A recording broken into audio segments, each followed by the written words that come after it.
नमस्कार, मैं हूं रविंद्र जैन और आप देखना शुरू कर चुके हैं सबकी खबर। मध्य प्रदेश में इस समय कांग्रेस में भगदड़ मची हुई है।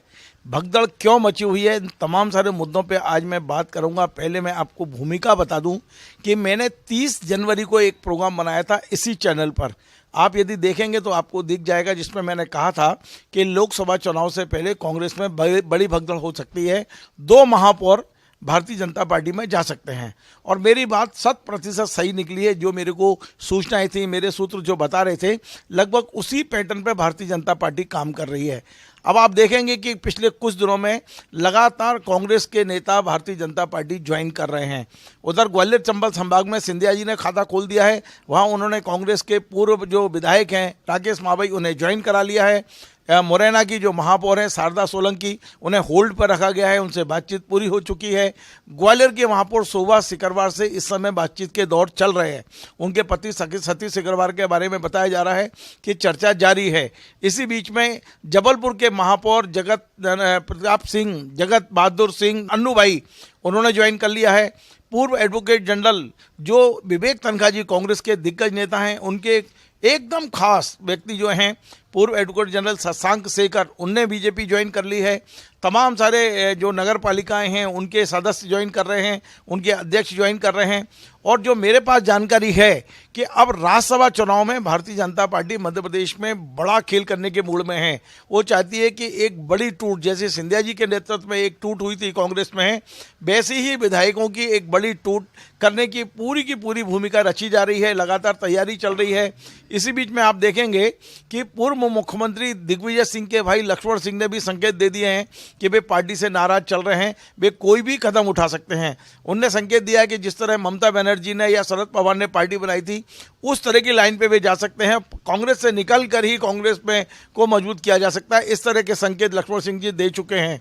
इस तरह की तमाम सारी चीज़ें चल रही हैं। पर इसी बीच हमें एक और बड़ी खबर मिली है, वो ये कि मध्य प्रदेश के सभी जिलों में भारतीय जनता पार्टी ने एक समितियां बना दी हैं, 4-4, 6-6, 10-10 लोगों की। वो समितियां अपने जिले में कांग्रेस के जो पहचान वाले नेता हैं या जो आधार वाले नेता हैं, चाहे वो जनपद सदस्य हों, जिला पंचायत सदस्य हों, नगर पालिका अध्यक्ष हों, नगर निगम अध्यक्ष हों, ये तमाम सारे लोगों से वो कमेटी के लोग चर्चा कर रहे हैं, बातचीत कर रहे हैं और उन्हें बीजेपी में लाने की तैयारी है। तो आप सोचिए कि भारतीय जनता पार्टी किस तरह पूरे मध्य प्रदेश में कांग्रेस को बिल्कुल खत्म करने पर तुली हुई है। अब हम बात करते हैं मध्य प्रदेश के जो प्रदेश अध्यक्ष है कांग्रेस के, जीतू पटवारी। जब से उन्होंने कमान संभाली है, ऐसा लगता है कि उन्हें कुछ सूझ नहीं रहा है जीतू पटवारी जी को। क्या करें, कहाँ से शुरुआत करें? ना तो उनके पास टीम है, ना उनके पास में जो एक वफादार लोगों का एक समूह होना चाहिए वो दिख रहा है। कांग्रेस में कब कौन उंगली छोड़कर भारतीय जनता पार्टी का दामन थाम लेगा, कुछ समझ में नहीं आ रहा है।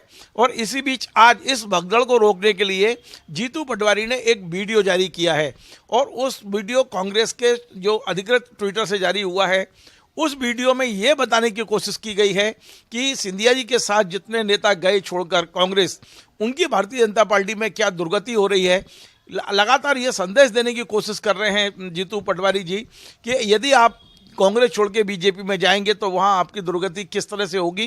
पहले मैं आपको ये छोटे से वीडियो की कुछ झलक दिखाता हूं जो आज कांग्रेस ने जारी किया है, ये बताने के लिए कि यदि आप कांग्रेस छोड़ के बीजेपी में जाते हैं तो आपकी दुर्गति हो सकती है। उनने सिंधिया समर्थक तमाम लोगों के नाम गिनाए हैं जो अब सीए पर हैं बीजेपी में। आप पहले छोटा सा ये वीडियो देखिए, फिर मैं आगे की बात करता हूँ। शाख से टूट कर गिरने की सजा दो मुझको, एक पत्ता ही तो हूँ, कुछ और हवा दो मुझको। जी हाँ, ये लाइनें कांग्रेस छोड़ने वाले उन तमाम नेताओं पर मौजूद हैं जिन्होंने पैसे पद के लालच में सिद्धांतों को तिलांजलि दे दी, संगठन के साथ दगाबाजी की, गद्दारी का परचम फहराया, झूठ प्रपंच और ढोंग को गले लगाया। आज इन नेताओं की भाजपा संगठन में कोई हैसियत नहीं है। 1% नेताओं को छोड़ दिया जाए तो कांग्रेस से भाजपा में जाने वाले मध्य प्रदेश के ज्यादातर नेता गुमनामी के अंधेरे में खो गए हैं। उनके पास ना तो सत्ता संगठन में कोई आधार है और ना ही जनाधार। राजनीतिक करियर भी खत्म हो चुका है। साल 2020 में ज्योतिरादित्य सिंधिया के साथ कांग्रेस छोड़ने वाले 22 नेताओं में से अधिकांश का भविष्य खत्म है। ज्योतिरादित्य सिंधिया तो केंद्र में कैबिनेट मंत्री बन गए। प्रद्युमन सिंह तोमर, तुलसी सिलावट और गोविंद सिंह राजपूत को मध्य प्रदेश में कैबिनेट मंत्री का पद मिल गया, लेकिन ब्रजेंद्र यादव, डॉक्टर प्रभुराम चौधरी, मनोज चौधरी चुनाव जीतने के बाद भी केवल विधायक बनकर रह गए। वहीं महाराज के साथ जाने वाले रघुराज कंसाना, कमलेश जाटव, रक्षा संतराम सरोनिया, जजपाल सिंह जज्जी, इमरती देवी, सुरेश धाकड़, महेंद्र सिंह सिसोदिया, ओपीएस भदौरिया, रणवीर जाटव, गिरिराज दंडोतिया, जसवंत जाटव, हरदीप दंग, मुन्नालाल गोयल, ब्रजेंद्र यादव, मोहन सिंह राठौड़, बिसाहूलाल सिंह, एदल सिंह कंसाना गुमनामी के अंधेरे में खो चुके हैं। इनकी ना तो भाजपा संगठन में कोई पूछ परख है और ना ही जनता के बीच कोई इज्जत। तो आपने ये वीडियो देखा, ये वीडियो आज कांग्रेस के अधिकृत ट्विटर पर जारी हुआ है, उसको सर्कुलेट किया जा रहा है। अपने नेताओं को संदेश भेजने की कोशिश की जा रही है कि यदि आप कांग्रेस छोड़ते हैं, बीजेपी में जाते हैं, तो वहां आपका वो वजन नहीं रहेगा जो आप कांग्रेस में हैं। लेकिन सवाल यह है कि आज कांग्रेस कहां खड़ी है। मध्य प्रदेश में कांग्रेस अपने सबसे बुरे दौर में गुजर रही है, ये संकेत साफ मिल रहे हैं। तो आज हमारे साथ में मध्य प्रदेश के वरिष्ठ पत्रकार अरुण दीक्षित जी हैं, हम उनसे समझते हैं, क्योंकि अब वो समय है जब ये चर्चा शुरू हो गई है कि कमलनाथ भी कांग्रेस छोड़कर बीजेपी में जा सकते हैं, विवेक तनखा जी भी कांग्रेस छोड़ के जा सकते हैं। यद्यपि इन दोनों नेताओं ने खंडन किया है और हम भी उम्मीद नहीं करते कि इतने बड़े दिग्गज नेता जाएंगे, लेकिन चर्चाएं हैं, अफवाहें हैं, और हमने अभी तक देखा है कि जितनी अफवाहें उड़ती हैं वो जाके सफल भी हो जाती हैं कई बार। तो आपका बहुत बहुत स्वागत है अरुण दीक्षित जी। ये जो मैंने पूरी आज कहानी सुनाई है, मध्य प्रदेश में कांग्रेस अपने सबसे बुरे दौर से गुजर रही है, क्या लगता है कोई कांग्रेस को कोई नज़र लग गई है किसी की? नहीं, मुझे ऐसा लगता है कि मैं कल ही कहा था कांग्रेस के दफ्तर कि कांग्रेस नेतृत्व ने तय किया है कि जैसे उसने उत्तर प्रदेश में कांग्रेस को खत्म किया था, ठीक उसी तरह से मध्य प्रदेश में खत्म करेगी। आपने जो बातें कही, सवाल ये है कि चाहे जंग बहादुर सिंह अन्नू गए, शशांक शेखर गए, या और लोग जो जाने की तैयारी में हैं, क्या उनसे किसी ने कोई संपर्क किया? ठीक है, वो विवेक तनखा के साथी थे, तो क्या विवेक तनखा से बात हुई? कोई दरअसल मध्य प्रदेश कांग्रेस कमेटी में कोई किसी से बात करने वाला नहीं है। आप पीसीसी के दफ्तर चले जाइए, भोताहा लग रहा है, लोग नहीं है। जो नए अध्यक्ष बने उन्हें ये समझ में नहीं आ रहा है, क्योंकि ताव में पूरी कमेटी भंग हो गई। मतलब आज की तारीख में ऑफिशियली जीतू पटवारी के अलावा कोई दूसरा नेता नहीं है, कोई पदाधिकारी नहीं है। सब जो पहले का भंग करने के बाद ये कह दिया गया आप काम करो। दरअसल कहीं कोऑर्डिनेशन नहीं है। केंद्रीय नेतृत्व ने जिस तरह से दिग्विजय सिंह और कमलनाथ को अपमानित किया, उसके बाद ये हो गया कि जब इनकी इज्जत नहीं है पार्टी में, जब ये सुरक्षित नहीं है, तो कौन होगा? और दूसरी बड़ी चीज जो है कि जो चुनाव किया गया, अगर कांग्रेस का केंद्रीय नेतृत्व ये सोच के पदाधिकारी तय करता है कि उसे मध्य प्रदेश में, देखिए नरेंद्र मोदी तो बटोर रहे हैं, वो तो छन्नी लेके चलते हैं, चाहे किसी दल का हो, कहीं उन्हें चाहिए वो अपने डस्टबिन में डालने लाके, लेकिन ले आएंगे। तो जब ऐसे दौर में भी अगर कांग्रेस जो ये देखेगी कि उसको आदिवासी चाहिए, कि उसको दलित चाहिए, कि उसको ओबीसी चाहिए, उसे नेता नहीं चाहिए, उसे पार्टी नहीं बचानी है, अगर ऐसा नहीं होता तो न तो उमंग सिंघार नेता प्रतिपक्ष बनते और न जीतू पटवारी कांग्रेस अध्यक्ष बनते। क्योंकि आज कांग्रेस को जो चाहिए था वो ऐसा नेता चाहिए अध्यक्ष के तौर पर जो सबको कोऑर्डिनेट कर सकते, सबके साथ तालमेल बैठा सके। आपके हिसाब से वो नेता कौन है? यदि मान लो जीतू पटवारी जैसा युवा नेता जो जिसको आर्थिक रूप से संपन्न है, उसमें ऊर्जा है, वो काफी सक्रिय रहते हैं, उनको अध्यक्ष नहीं बनाते तो किसको बनाते? देखिए, ये तय करना कांग्रेस को है, लेकिन आप और हम सब जानते हैं ऐसे लोग अभी भी हैं कांग्रेस में जो जीतू से ज्यादा सुलझे हुए, ज्यादा अच्छी छवि वाले और ज्यादा जनाधार वाले लोग हैं। अगर कांग्रेस को बचाना तो एक ऐसा नेता तो होना चाहिए जो किसी को भी बुला के बात करे। कोई तो नाम बताइए कि जो इससे योग्य है। नहीं, मैं आपसे बात कर रहा हूं ना कि ऐसा नेता तो होना चाहिए। मान लीजिए आज हम 4 लोग हैं, हमसे हमारे चारों को नाम से बुला सके। मान आप मुझे सीनियर कहेंगे, आप मुझसे थोड़े छोटे हैं, ये और छोटे हैं, तो ये 4 को तालमेल के साथ बुलाने वाला 5वां जो इतनी हैसियत रखता हो कि उसकी इतनी छवि हो कि वो बात कर सके। दरअसल भाई जीतू पटवारी क्या है? जीतू पटवारी 50,000 से करीब चुनाव हारे हैं। उनकी क्या स्थिति है? उनका अगर इतना ही बड़ा रुतबा था तो वो चुनाव नहीं हारते। इससे पहले उनकी जो स्थिति बनी थी वो आप याद करो कि कैसे उन्हें दिल्ली से थोपा गया था। दिल्ली अगर ग्रूम करती तो उन्हें केंद्र में ले जाती पहले, उसके बाद करती। और अगर इसके अलावा मान लो, मुझे कोई व्यक्तिगत वो नहीं है, अगर जीतू पटवारी को लाना था तो जिस दिन जीतू पटवारी का अनाउंसमेंट हुआ था उसके एक हफ्ते के भीतर उनकी पूरी कमेटी बनती। क्योंकि क्या कांग्रेस नेतृत्व नेत्रहीन है? उसे चुनाव लोकसभा का नहीं दिख रहा है? पिछले चुनाव में 29 में से 28 हारे हो आप, आपके पास अब 60 दिन बचे हैं, मुश्किल से 60-70 दिन, और आपके पास कमेटी नहीं है, आपका कुछ भी नहीं है। अरुण जी, आप कह रहे हैं कि कांग्रेस नेतृत्व जानबूझकर मध्य प्रदेश में कांग्रेस खत्म कर रहा है, इसका उससे फायदा क्या उसको? मुझे ऐसा लगता है कि कांग्रेस नेतृत्व या तो बहुत बड़े दबाव में है, जो जिनके हाथ में कांग्रेस के सूत्र हैं, या फिर उन्होंने तय कर, वो भी ईडी से संचालित हो रहे हैं। ईडी सब तरह की, सब पीछे तो पड़े, सब तो देख रहे हैं, हर चीज तो है। वो उनके इशारे पे कांग्रेस को खत्म कर रहे हैं। भाई मैं कह रहा हूं ना कि या तो ऐसा है कि भारी दबाव में है और विड्रॉ कर रहा है, वरना ऐसी कोई वजह नहीं थी कि कमलनाथ जैसे वरिष्ठ नेता को इतना बेइज्जत करके हटाया जाता। कांग्रेस के पास सम्मानजनक तरीके से भी हटा सकते थे आप। होता है कि वो कहते हैं कि भाई हार की जिम्मेदारी मैं छोड़ रहा हूं, आप कोई और अपॉइंट कर दो।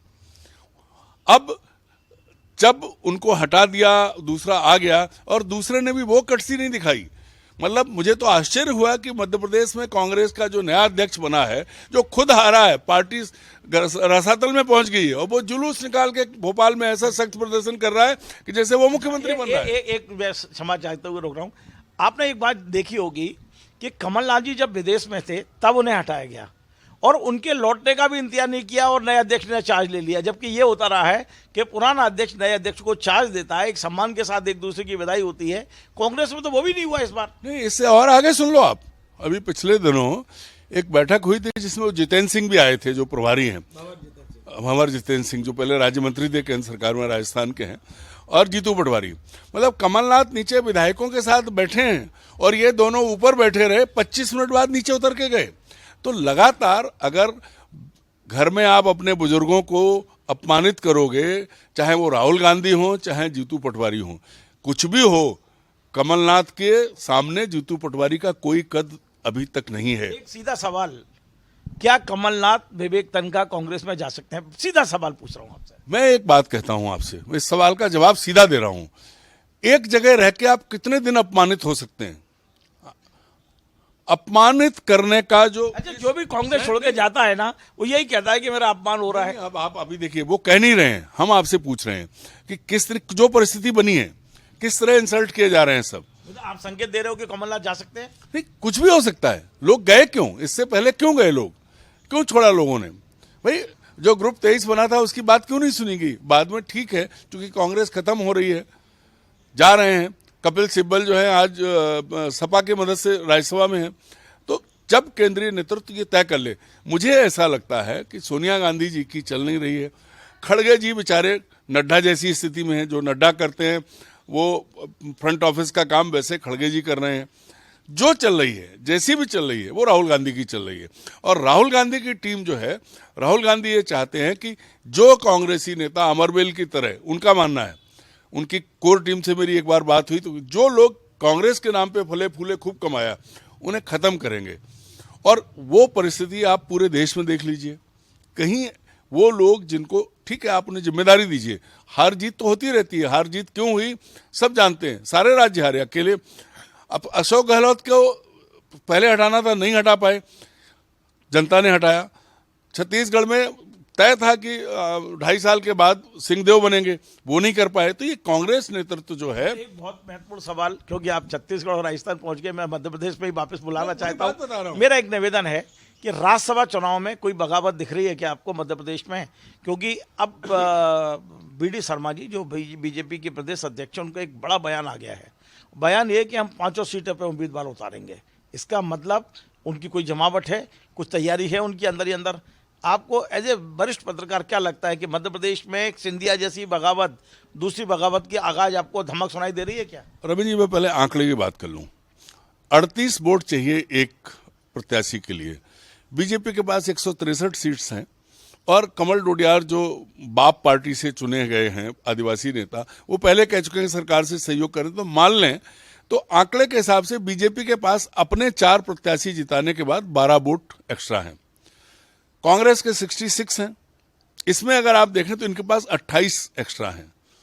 और अगर जो परिस्थिति चल रही है, क्योंकि बहुत सारे ऐसे एमएलएज हैं जो जीतू पटवारी को नेता नहीं मानते, और जीतू पटवारी इस लायक नहीं है, क्योंकि उन्होंने आज तक एक काम वो नहीं किया कि वो कांग्रेस को कोऑर्डिनेट कर लें, कांग्रेस नेताओं से उस तरह की बात कर लें। जब कमलनाथ को सबने देखा कि कमलनाथ बैठे हैं और आप ऊपर बैठे कब कर रहे हो, तो वो स्थिति बन सकती है।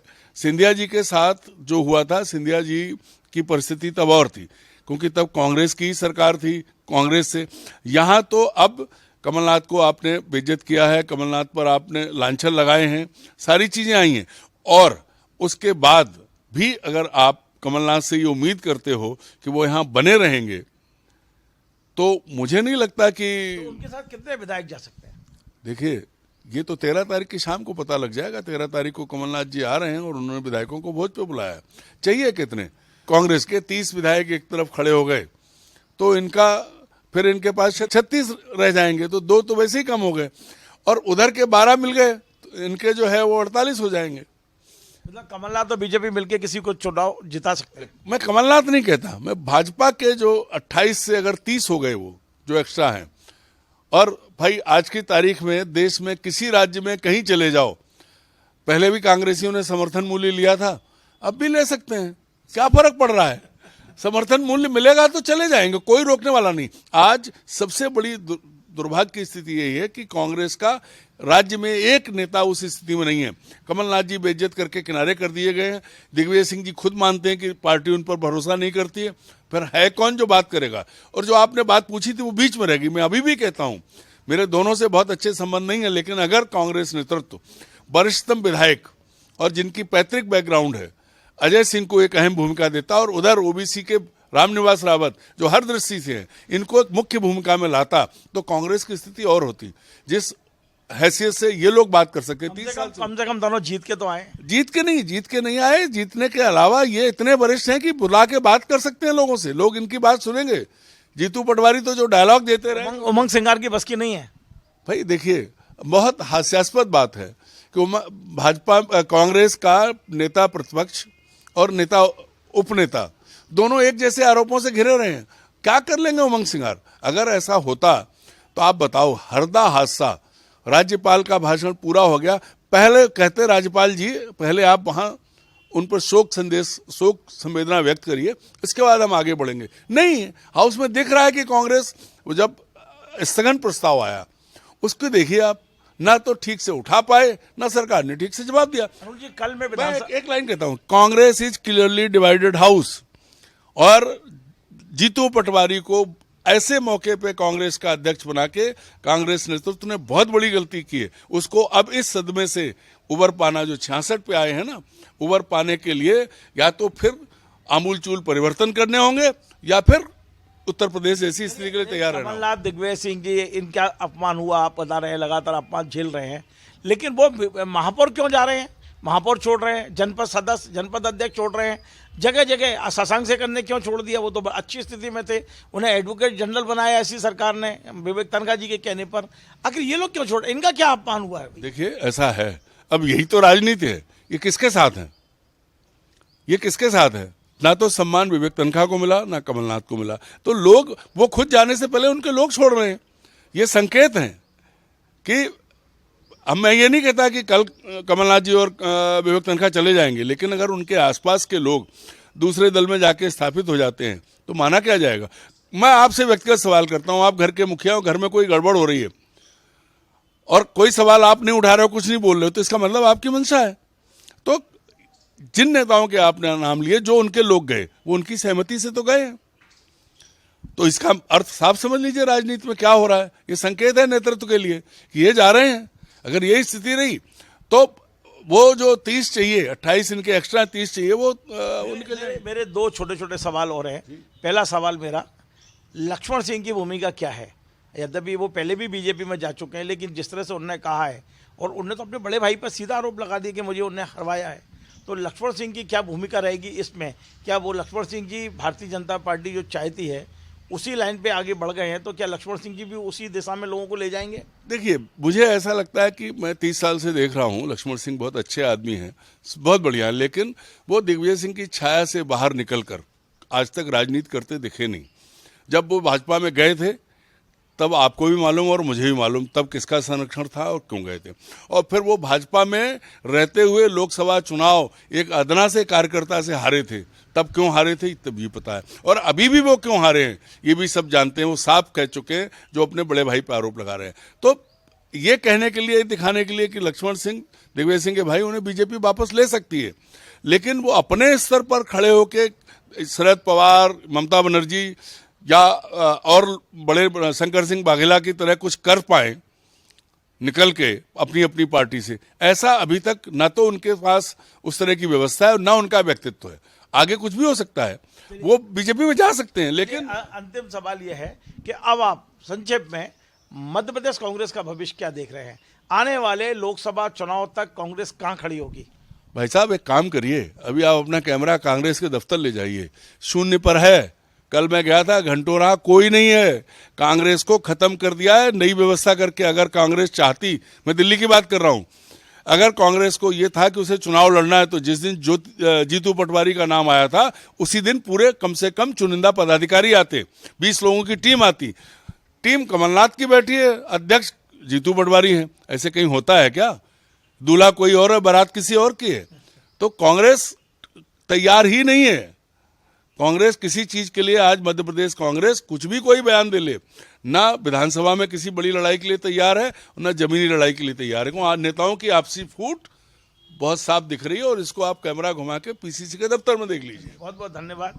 तो आपने अरुण दीक्षित जी, जिन्होंने बड़ी विस्तार से बताई, उन्होंने एक बड़ी बात ये कही है कि मध्य प्रदेश में कांग्रेस नेतृत्व पर कोई दबाव है और वो स्वयं जानबूझकर मध्य प्रदेश में कांग्रेस को खत्म करने पर तुला हुआ है। एक बहुत बड़ी बात उन्होंने कहा है कि कांग्रेस जीरो होती जा रही है और आने वाले भविष्य भी कांग्रेस का दूर दूर तक दिखाई नहीं दे रहा है, क्योंकि वो अपने ही बड़े नेताओं का अपमान लगातार कर रही है।